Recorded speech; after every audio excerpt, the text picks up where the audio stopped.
The following is brought to you by the Starfleet Podcast Network, SPN, The Spin. Talking about the whole season, season 3 as a whole, I'm gonna give you some beef here. So, welcome to Big J's Beef. Big J's Beef. A special segment of Beyond Trek Podcast where Joe says everything unfiltered and uncut. Oh, he is uncut. All right, I'm gonna jump off this retaining wall now. Yeah.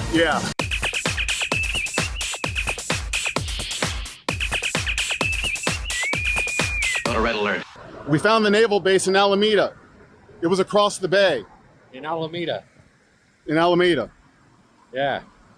So we found it. Where the bay is. Do you know that in Star Trek IV, Voyage Home, that line spoken by that extra about, I think it's across the bay in Alameda, she was not supposed to talk, and there was a rush to have to get her signed up in SAG, Screen Actors Guild, so that line could be used, that scene could be used. So there's a little bit of trivia for you. But here's me, BigJ and Dag. Yo. We've been podcasting for, 6 years? 6 years now? Yep. About 6 years, and first time meeting in person. In Alameda. We were looking for the naval base. It's around here somewhere. That way. It's that way. It's actually an air base now. Also, that scene where Uhura and Chekhov are looking at the aircraft carrier, and they're going, "An admiral, it is the Enterprise." That was filmed in San Diego. Oh, nice. Yeah, my son is going to be stationed in San Diego. He's in the Navy. Diego. And Nacho, thank you for your service. I'm not allowed to do that. Because you're not in an actual uniform. Correct. Yeah. Okay. Well, while we're out here, Way to go, Nacho. And way to go, Nacho. Meeting for the first time in person, co-host of Beyond Trek Podcast. I just want to get a quick thought from you on the end of season 3, Strange New Worlds. What'd you think of it? It slipped really hard into fantasy sci-fi. A little bit. Honestly, I thought it was a great fulfillment for Captain Patel. Honestly, we all knew that she's not around anymore, so we need a couple of seasons for Pike to get used to that, and then also to get used to this idea that his life is gonna end at the end of season 5. Well, he's gonna end up in a wheelchair. He's gonna end up in the chair. Supposed to. One night red, two light no. Right. But it was very the inner light. Patel was like, "Hey, here's a fantasy world for us to grow up and grow old in before I go off to be this statue for a long time in this extra dimensional space that I'm a superhuman." You told him being. about the statue? Wow, good callback. I'm full of them. Full of a lot, especially good callbacks. Yeah, there's an S word there too. So anyway, Suave? no, Special? shit, Something else. Shit. Right. I've been trying to prepare myself since last night to answer that question, what I thought about the season finale of Strange New Worlds. And it's tough because I don't know what to think or how to feel about it. It's kind of like it was an interesting story, yes. And where they went with it wasn't bad, but it kind of hinged on a recurring character, which is fine. Don't necessarily have a problem with that. But a minor character that we only saw 2 other times this season. So it's a bit much to hang so much of the climax of the story on such a side character. This episode could have been a season. Think so? Yes. They should have. Well, first of all, I gotta switch arms. That cute young doctor who got his eyes torn out. He should have been around for 5 or 6 episodes. Mm-hmm. And then episode 6, after we've fallen in love with him, is where he becomes evil and dies. Right. And then episode 8, he comes back. So we get episode 6, he dies. Episode 7 is a filler or a brief or a reprieve.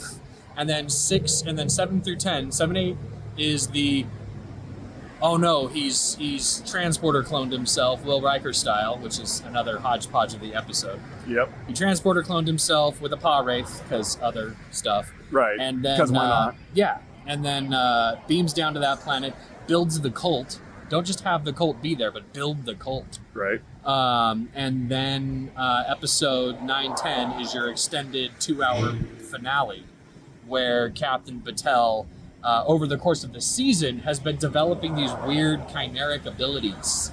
Yeah. And don't just give us that in the end. Give us like a buildup of these weird abilities growing up. And you know what? Nothing says TOS more strongly than a human being developing weird fucking abilities. Looking at you, Gary Mitchell, Charlie X, Dr. McCoy with his telekinesis serum that we never see again. Like, TOS was the forerunner of weird shit happening to humans that we're just going to be okay with.